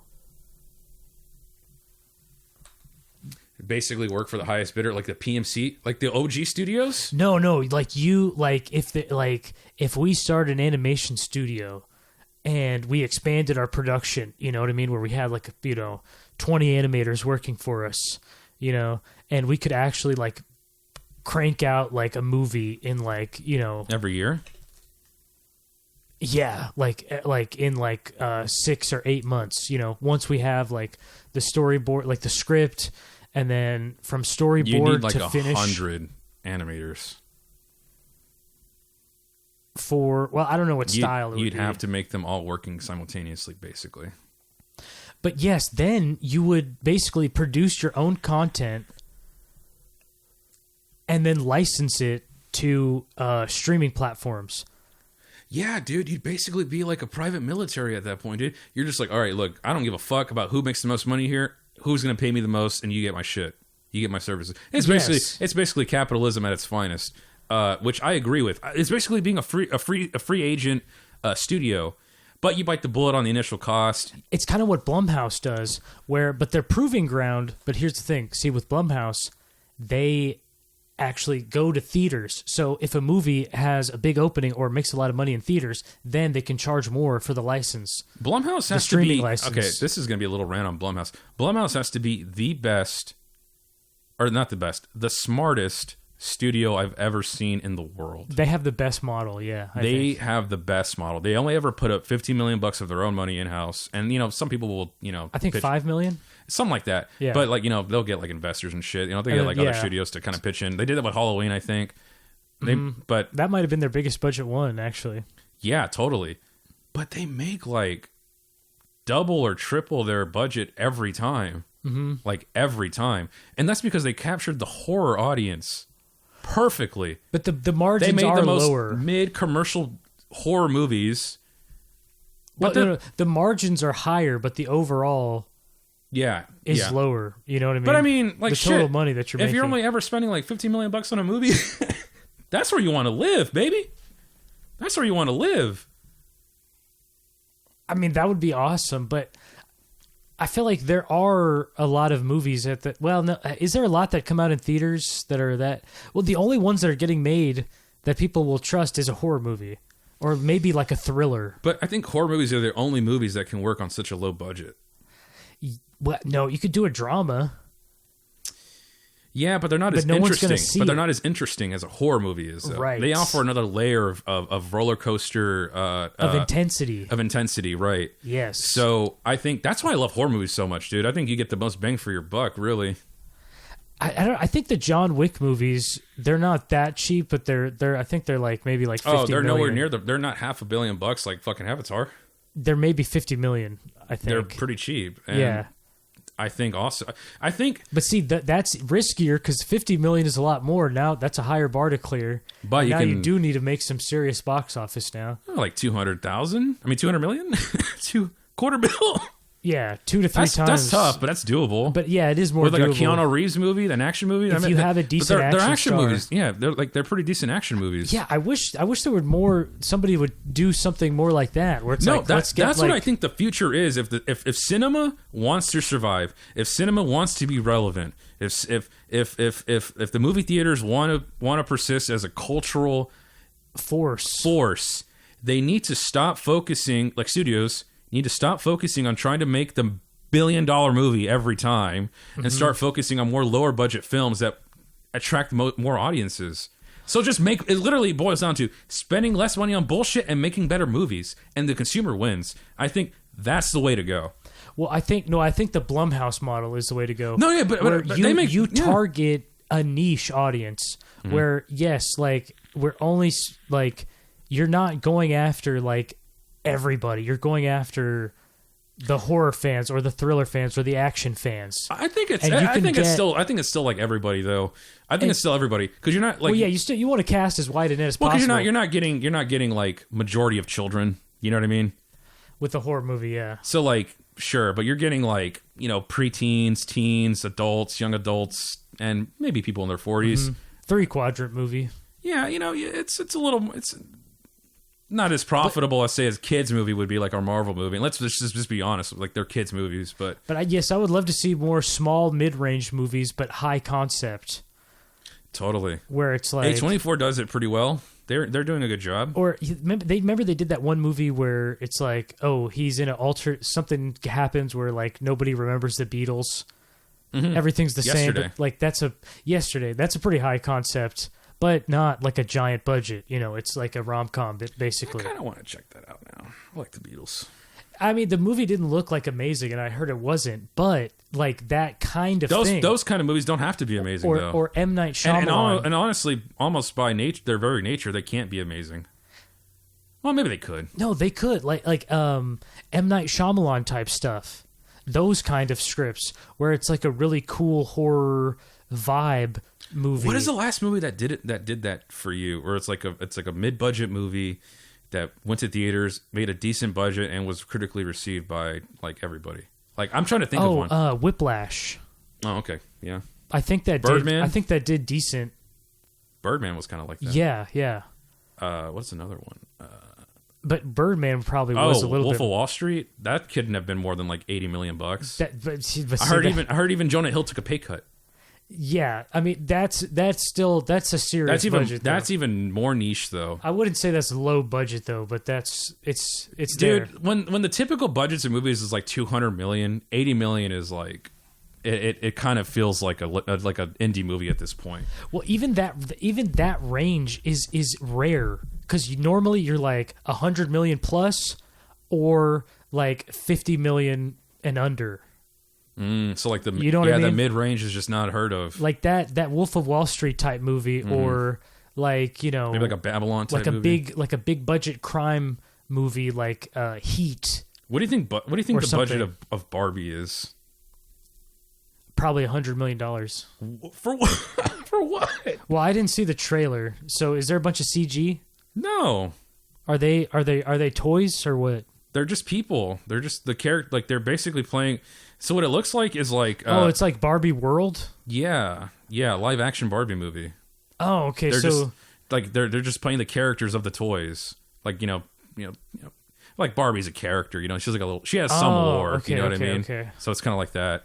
I'm ashamed to know that, but like like Transformers is the same way. Like there is some lore behind it. Like there's a character. You know what I mean? Like when you see the Transformers movies, you're not watching a whole show. Right. Well, I mean they were basically to sell the toys, basically. But like, yeah. But no one ever conflated the two. It's like, oh, are they just toys? You know, it's not like Toy Story. But did Barbie have a show? Yeah, they probably did have a cartoon. They had a cartoon show and a movie. Oh, okay. They had a shit ton of movies, dude. Okay, so but what were we talking about? Oh, I was just saying, like, well, I just thought, like, what would you think the budget of a movie like that is with Ryan Gosling and Margot Robbie? So is it like crazy sets or is it CGI sets? There looks to be like some kind of decent set design. Some looking practical. Okay, I'm thinking 50 to 75 based on what you've told me. Yeah, maybe. You're probably right. But do you want to see... there really isn't like a bunch of CG... I don't know why I thought... Oh, because there was that teaser where Margot Robbie's like a giant. Mm-hmm. And I was like, okay, maybe it's some kind of like a little girl Barbie like wakes up, like a Toy Story type thing or something. I didn't know what it was. No, they were just making fun of the 2001: A Space Odyssey. Right. But I don't know what the actual movie... I was like, okay, maybe it's going to be some sort of surreal magic or something. I don't know. It really just looks like a totally straightforward rom-com. So it's like the Flintstones movie. Yeah, honestly. Damn, dude, I kind of want to see another Flintstones type movie being made. Like a stupid, retarded... Like a live-action Scooby-Doo. I would go see a live-action Scooby-Doo movie. James Gunn. Dude, I honestly don't think... I think James Gunn's movies might be better received, but I don't think they're going to make a shitload of money. I think I said this last episode, actually, but... Oh. Do you think he can write $1 billion movie, like a Justice League movie? Or he almost has. Guardians made like 800... But that has the Marvel bump, like on his own. Yeah, but like he doesn't have the Marvel cachet now, the buy-in. I think so. Because like the Suicide Squad, like... What was that, like 500 mil? I think less, but Pandemic maybe. But other movies have made more. You know what I mean? Let me see the budget. Let me see the box office receipts on that. I gotta check this out. Okay, and I'm gonna look up the Barbie budget and see if it's out there. This is riveting podcasting, but we have to make sure the numbers are okay on the stuff we actually give a fuck about. Suicide. Damn, it took me forever. Suicide Squad. I'm going to keep talking while I'm looking this up. Dude, I was right. It is $100 million. No fucking way. Ryan Gosling, $12.5 million reportedly. And Margot Robbie? Wow, never Oh, mind. they're both getting 12.5 Way million. under what I thought. Damn, 168.7 million. There must be some sort of CG or something in there. Dude, Suicide Squad made less than $200 million.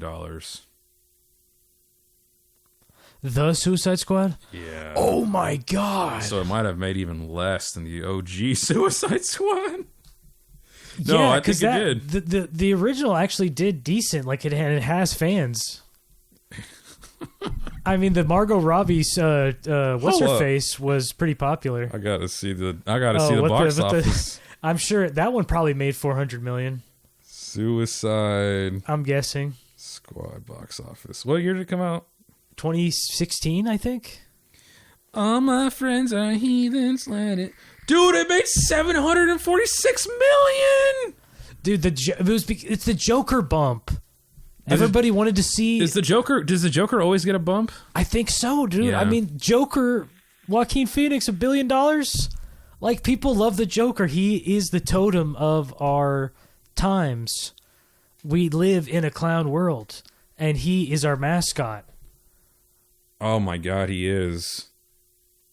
Damn it. I wish it was Space He's Ghost. America's mascot. I wish it was Space Ghost. You ever seen Space Ghost? No, he's not violent enough, dude. But Space Ghost is like The American mascot has to be a murderer. the American meme Yes. Because we have these violent tendencies. pretensions and yes, and inclinations. We love it. We love violence and we hate it. Is that why Venom makes so much money? Because he can do crazy shit? Yes. People want to see you go beast mode. People want to see somebody go beast sicko mode. They people want either the pure clean Superman, Captain America, or they want the Deadpool, Wolverine. Venom, Wolverine. Fuck you. I'm just gonna take your head off. I don't give a fuck. Batman even is kind of like that. Yes, they want one or Tonally. the other. They don't want that. They don't want the morally ambiguous superhero who has to struggle with these moral questions all the time. Spider-Man's kind of like that. Hellboy keeps flopping. They keep trying. Guillermo del Toro ones made money. They did enough to make a sequel, but that one didn't. I mean, they were in talks of making a third one. He wanted to make a third one. He did, but they ended up rebooting it. It failed, and now they're rebooting it again already. Mm-hmm. Mike Mignola, he just keeps going. Keep going, brother. But you see what I'm saying, They really right? believe in it, huh? The American meme has to be... But I think Hellboy as a character is kind of cool. I haven't seen them, actually. I've seen the first one. That one was pretty cool. I haven't seen the second one, but... I've seen them both. I actually think the second one's cool. There's like a Nordic ninja as the bad guy. Do you think Guillermo del Toro is pretty sick? I think he's pretty sick, huh? I like his earlier stuff. I mean, Shape of Water was just so crazy. Did you watch his Pinocchio movie? I watched some of it. It was pretty good, but it was just kind of... You know what animated movie I saw recently that I thought you would really like and you should watch it? What? Kubo and the Two Strings. Oh, I have seen some of that. What did you think of it? I liked it. It was looking sick. The animation looks absolutely sick. It's a good... it's got... You know the Scarab dude? Well, you probably haven't got that far, but he meets like the Scarab ninja guy. He's voiced by fucking Matthew McConaughey, and he sounds really good. Like, I didn't even realize it was Matthew McConaughey. And you can kind of tell when you realize it, but then... but he would sound like... He's a pretty good voice actor. I think he should... I remember the trailers. I didn't recognize him. And then Charlize Theron, too. I think she's in it.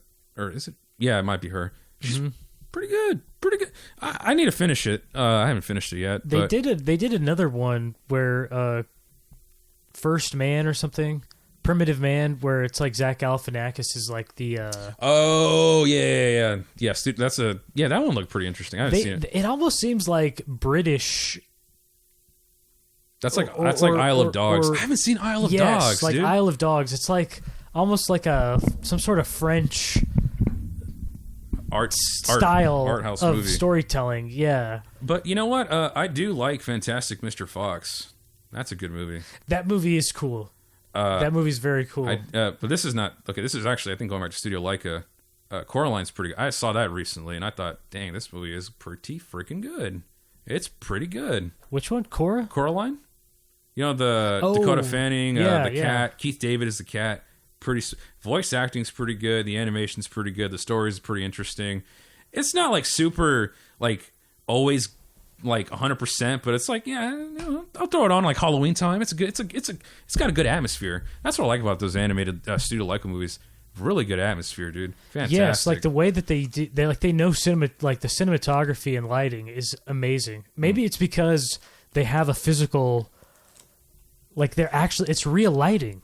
It's a real set. The it's a lighting whole is set. yeah. It's incredible. It's a miniature set. I think sometimes they do use some effects for like rain and stuff. Mm-hmm. But even some of like the sparks and stuff are real, which is awesome.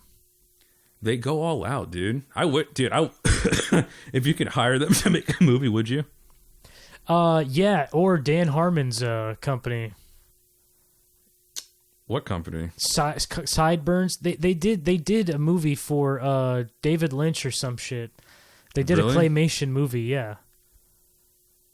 Oh man, you know who's you never heard about that one? Mm-mm. It got nominated for an Oscar. It's about like Steve Carell. He's like a depressed really guy. Yeah, it's like a drama, but it's like in claymation. But the whole movie's in claymation. Yeah, that sounds awesome. Yeah, it's like an Oscar-y type drama, but in claymation. I love Oscar-y type dramas, dude. They're fucking awesome. Some of them, yeah, like a Whiplash or something. But do you think you could write like a character study? I feel like you have to be a little bit older. Yeah, I feel like I need to be like at least 40 to be able to write like a. I think in a straight up drama. About, I think in 5 years you could. I think I could in 5 years. Because I always had this idea. I would make it like a Fight Club type movie. I would have to make it kind of retardedly stupid like that. Yes, where there's some, yeah. There's got to be a fucking action-y edge. There's got to be some, like, it can't be, I couldn't do a straight drama character study if that's what you're asking. No, I couldn't. But there has to be some sort of element that I find interesting. Like, I don't know, like a fucking rock star or something. Or like a fucking, like a low-tier MMA fighter in Houston who's, like, struggling with trying to kill himself and shit. I don't know. Some shit like that. It would have to be. There would have to be like some like the wrestler type of a movie. You know what I mean? Yeah, maybe some crime element. Yeah, or that too. Yeah, or something like that. But I couldn't do a straight Precious if that's what you mean. I couldn't do a straight Precious. Yeah, that's what I'm like. Yeah, something like that, or like a Whiplash. But Whiplash even has that cool musical element that makes it interesting. Yeah, Whiplash is kind of a sports movie too.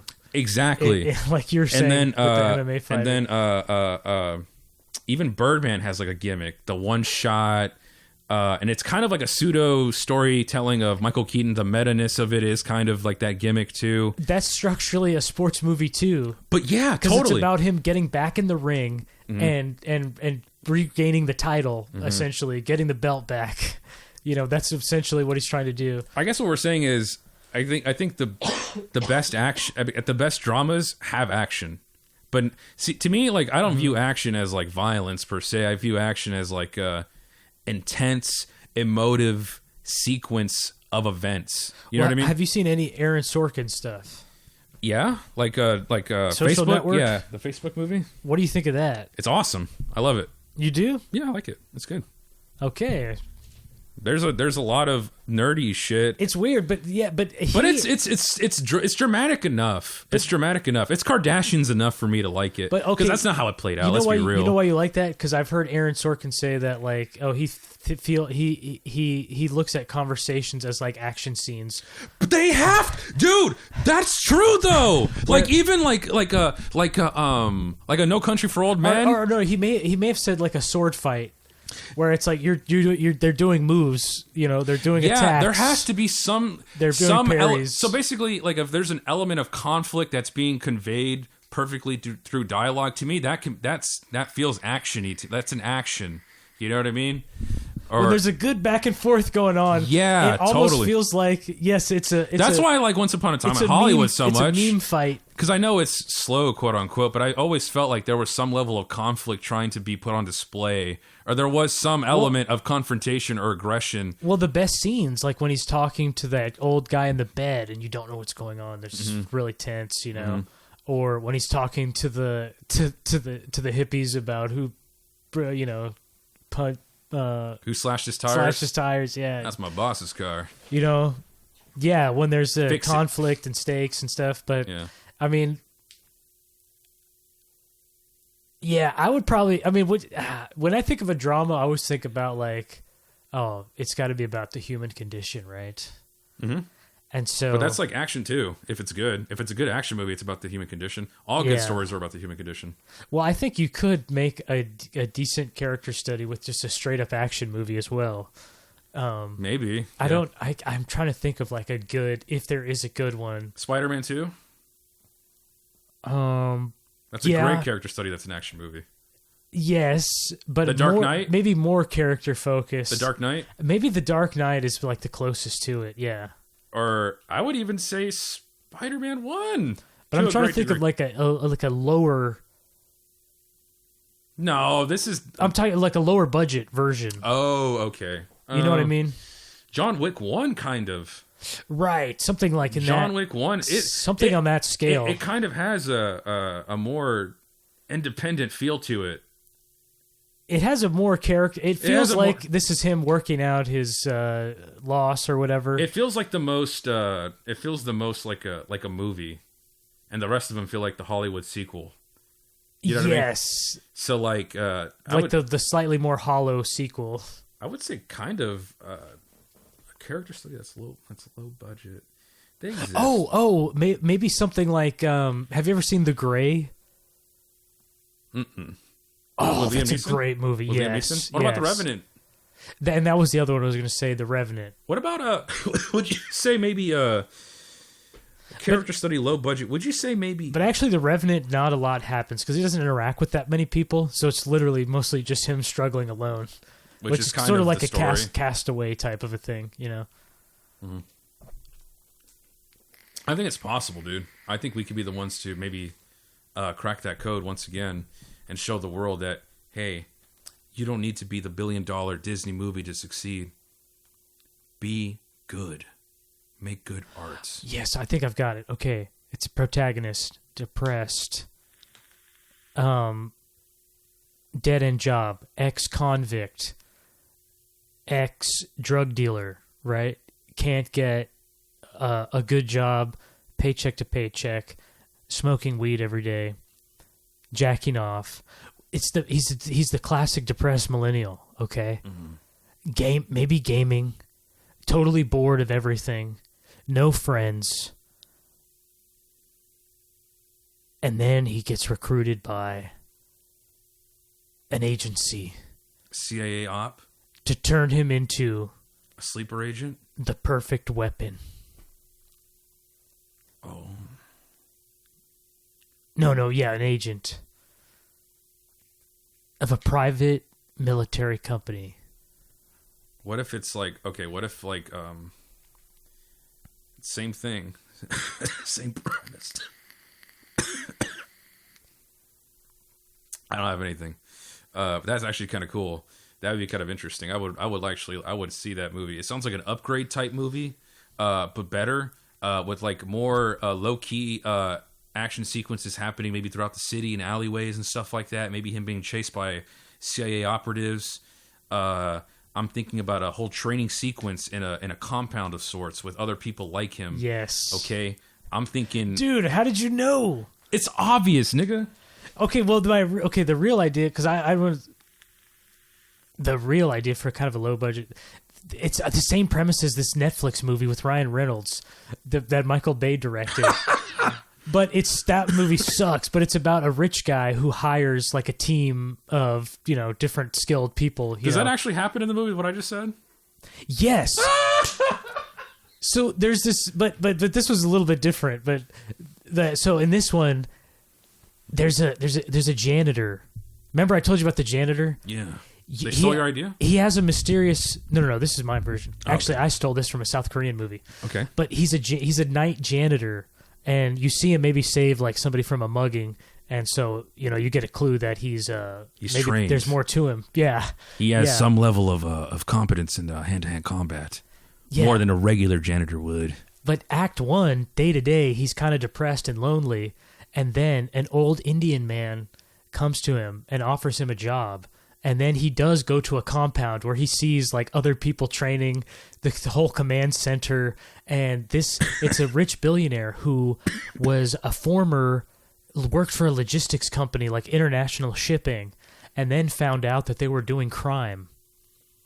And so he took his money out and started this private organization to try and basically police like these international crimes that he was involved in unknowingly, like transporting drugs, human trafficking, that kind of stuff. And so he wants the janitor to come in and be the point man for his new strike team. All right. So I think he's building up the organization. The janitor should be played by John David Washington.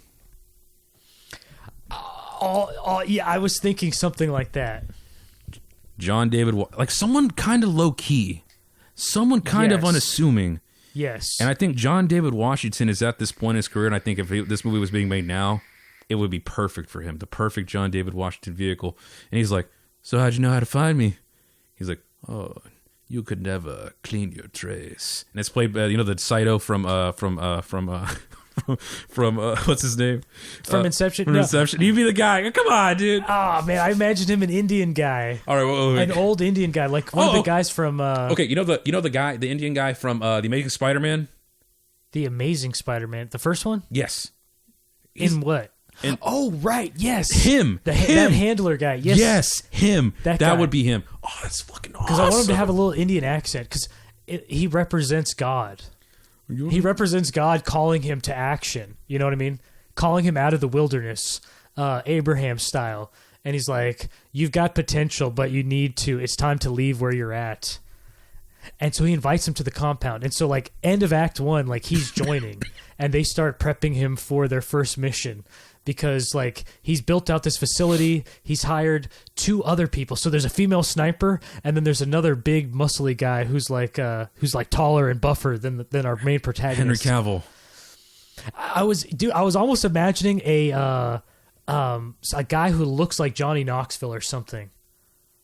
Oh, but like swole, like a Chris Evans, but more meaner looking. What about Tom Hardy? Like a Tom Hardy, yeah. But I want him to be like taller and buffer than the protagonist. He's like the muscle kind of. Like 6'4". And the protagonist is like kind of the point man. You know what I mean? And then the female sniper is like Recon, where she has a drone where she can see through with her head. She has to have like the Solid Snake like eye patch. The I was literally imagining like glasses or something that flip down where she can see what the drone is saying, and then she flips up to shoot. Mm-hmm. Oh man, it's got to be like, damn, yeah. So, they got to be like goggles or something. Yeah, like anime fucking steampunk goggles, dude. Mm-hmm. Or like a cyberized eyepiece of some sort for the sniper lady, for the sniper character. And then you've got maybe a man and a woman who are part of the command central that do like the logistics and stuff, and they're kind of side characters, but the main is like the mentor Indian guy, and then the 2 teammates, and then him. So the man and woman in the chair, so that should be Colby Smuthers. No,